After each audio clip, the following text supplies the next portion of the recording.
tivéssemos uma imprensa honesta, de fato, aquela imprensa que compunha o consórcio até ontem, né? Esse deveria ser o principal destaque do dia. Nicolas Ferreira, deputado mais votado do Brasil, tratou do assunto na tribuna da Câmara dos Deputados. Aperta o play, Edson. Boa tarde a todos. Saiu uma notícia tanto quanto curiosa agora do desgoverno Lula, que ele impõe o sigilo às câmeras dos atos de vandalismo do dia 8. Mais uma vez, uma prova cabal de que qual seria o motivo de tudo isso. Quem não deve não teme, não é mesmo, Lulinha? E a gente percebe que eles dizem que não há argumentos para poder esconder. Então eu trouxe aqui uma breve listinha aqui de algumas coisas, que foram feitas aí e o desgoverno Lula quis esconder. Primeiro, a volta da mamata através da Lei Rouanet, concedendo 5 milhões para a atriz Cláudia Raia. Lula veta aula de programação e robótica na grade escolar. Ministério da Educação extingue Secretaria da Alfabetização. Lula determina a retirada de 8 estatais de programa de privatização. 10 bilhões para a cultura, mas 1 bilhão para o agro. Revogaço dos decretos sobre armas e, consequentemente, a insegurança jurídica. Alteração do novo marco do saneamento. Criação da moeda única do Mercosul. Acordos de leniências com empreiteiras condenadas. Criação de uma procuradoria dentro da AGU para patrulhar e calar opositores na internet. Mas continua, meus senhores. Retomada de alianças com países ditatoriais, Lula inclusive vai reabrir a embaixada na Venezuela. Proposta de Lula de salário mínimo de 1.320 não entra em vigor nos primeiros meses do ano. Eu não posso deixar de esquecer aqui, faz o L. Lula pressiona a retirada da independência do Banco Central, que geraria inclusive aumentos de juros e inflação. Lula morando em hotel de luxo e comprando móveis de luxo sem licitação. E agora voltou para casa, Graças a Deus, deveria ter ido inclusive para um outro lugar. E por fim, abriu o sigilo de 100 anos do governo Bolsonaro e descobriu simplesmente que ele gastou mais do cartão corporativo. Então, tem que até agradecer aqui ao senhor Lula por realmente estar fazendo o que ele de fato prometeu, um desgoverno. Ele achou que isso aqui ficaria escondido, mas eu vim aqui para poder trazer luz às trevas. Obrigado, senhores. Desculpa, eu não consegui pegar o começo, claro, estou brincando, É uma análise de 4 anos de um governo ou de 40 dias? 4 anos ou 40 dias? Tudo isso que o Nicolas trouxe agora é só uma análise de 40 dias. Chutando um pouquinho para cima, é claro. 40 dias de um desgoverno. Está claro para mim, está claro para você também. Mas quando o presidente Bolsonaro nos Estados Unidos, na entrevista, disse, aquele podcast, ele disse, olha, em um mês, ele preferi ficar fora do Brasil, porque eu sabia que esse primeiro mês, mas olha o que já foi feito, enfim, por esse governo que está, destruindo o Brasil, O objetivo, me perdoe, o objetivo é esse. Eu não consigo encontrar no Lula, na sua equipe, no seu exército eu não consigo encontrar ali disposição de trazer a América Latina para cima. Trazer estes países que nos cercam e estão vivendo a miséria que o governo de esquerda traz, ou que o governo de esquerda impõe, como a Argentina. O Chile está no mesmo caminho, certamente vai descer a ladeira rapidinho. A Venezuela está, talvez, o nosso maior exemplo para dar com relação ao fracasso da esquerda, Nicarágua, Cuba, enfim. De vez estes arquitetarem um plano para tentar melhorar a vida de todos, é nítido que é uma estratégia para destruir a vida de todos. É nítido. É nítido. Mas voltando à principal notícia de ontem, e que o Nicolas traz como seu principal destaque, ou destaque inicial dessa fala bastante importante do Nicolas Ferreira, eu preciso me lembrar que ontem disse aqui que o fato de tornar ou colocar sigilo sobre as imagens das câmeras de segurança, em especial do Planalto, demonstra claramente que existe coelho nesse mato.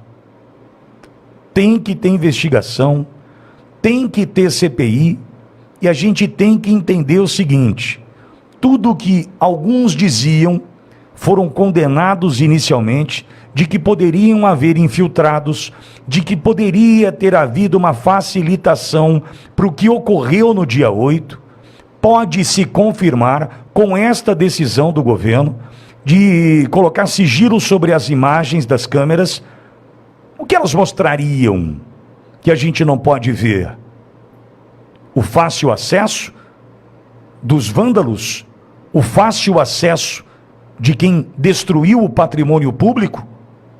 A identificação daqueles que estavam, alguns desmascarados e que participaram dos ataques? O fato das forças de segurança não participarem de maneira adequada, orquestrada, ensaiada, planejada para defender o Brasil, o nosso patrimônio e nossas instituições? É isso que essas imagens mostrariam e que são colocadas sob sigilo? E você percebeu como a imprensa agiu da maneira que prevíamos? Quem é que deu esse destaque? No meu exercício diário de sadomasoquismo, né, ontem assisti um pouquinho de Globo News. Fique tranquilo, tomei meu Sonrisal antes, né? Tomei ali um remedinho para vertigem, né, para náusea, aquela coisa toda. Tomei e fui assistir.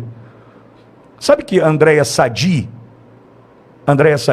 estava pedindo ontem pro Avelar, que é o novo secretário de Segurança Pública do DF, ela estava pedindo mais rigor na punição do Anderson Torres, na punição do ex-comandante-geral da Polícia Militar. Tipo assim, expulsão, né, destes da Polícia Federal, Torres, né, o ex-comandante da Polícia Militar, né, da PM do DF, enfim, pedindo mais rigor, que sejam mais severos na punição e que sejam mais ágeis, porque até agora a Globo não viu a punição acontecer de fato.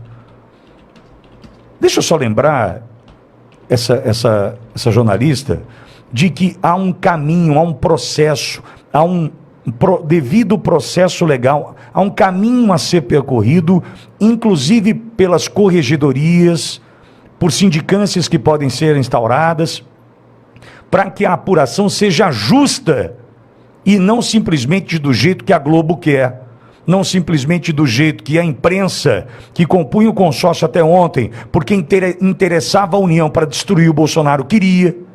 Então deixa eu lembrar né, que o caminho é um pouquinho diferente. O caminho não é do jeito que a Andréa Sadi quer. Não é. Desculpa, André. O caminho é como a justiça, amparada pela Constituição, pelo Código Penal, pelo Código de Processo Civil, deve cumprir. E não do jeito que a Rede Globo de televisão quer, me perdoe. Agora, por que é que vocês, desta imprensa que quer punir com absoluto rigor Anderson Torres, o ex-comandante-geral da Polícia Militar do DF, por que é que vocês não cobram o querido de vocês, né, o presidente Lula, com relação ao sigilo imposto para essas imagens? Vocês podem me dizer por que é que, ao invés de cobrar a quebra do devido processo legal, vocês não cobram o governo Lula? Talvez não tenha sido liberada a primeira parcela ainda desse dinheiro que virá da publicidade da SECOM, né, da Secretaria de Comunicação do Governo, não sei. Mas talvez seja por isso. Por que vocês não cobram? Escuta, por que sigilo? Por que esse medo? Então, ao Nicolas, que ele tem à disposição junto com seus pares, como já demonstraram ter, mas que tenham celeridade. Aí eu peço pressa para a abertura de uma comissão parlamentar de inquérito, se vai ser mista ou não, se vai ser CPMI ou CPI, para a gente aqui, pouco importa. O que a gente quer ver de fato é uma CPI que venha apurar o que aconteceu em Brasília. Quem estava ali? Quem facilitou, se é que facilitou? Quem abriu portas, se é que abriu? Quem é que estava ali naquele momento e tinha pleno conhecimento da estrutura dos edifícios a ponto de promover o que foi promovido naquele trágico 8 de janeiro? Para que daí então haja de fato a individualização de cada um e sejam punidos aqueles que devem ser punidos e sejam identificados como inocentes quem hoje está ali na Papuda ou na colmeia. Então eu estou aqui pedindo encarecidamente a esses parlamentares que entendam a importância da abertura desta CPI. Porque se tiveram que tomar decisão de sigilo, amigo, já deu para entender onde está o problema. O ex-presidente Bolsonaro disse que vai voltar ao Brasil. Quando? Não foi preciso, mas nas próximas semanas. E disse que fará uma oposição responsável ao governo Lula. Essas declarações foram dadas por Jair Bolsonaro em entrevista ao influenciador de extrema-direita Charlie Kirk, lá nos Estados Unidos, onde Bolsonaro está desde o dia 30 de dezembro, ainda na condição de presidente da República, desembarcou na Flórida. A gente separou para vocês aqui um trecho dessa entrevista. Eu pretendo, nas próximas semanas, retornar e fazer uma oposição responsável contra o atual governo. In the next few weeks, I intend to return to Brazil and to be part of a responsible opposition to the current government. Se bem que em 30 dias já fizeram muita coisa errada. Costumo dizer que o Brasil não precisa de oposição ao governo do PT. Unfortunately, in the last 30 days, they have already done a lot of bad things, and I like to say that a government by the Workers' Party, by PT, does not really need opposition. Will you return to politics again? O senhor retornará à política? Eu tenho que continuar na política, né? Aquilo que eu me descobri um pouco tarde, talvez. Mas, por ausência, né, de liderança de direita no Brasil, eu me vejo na obrigação de coordenar essas novas lideranças que têm surgido para que o Brasil não mergulhe de vez no socialismo ou no comunismo.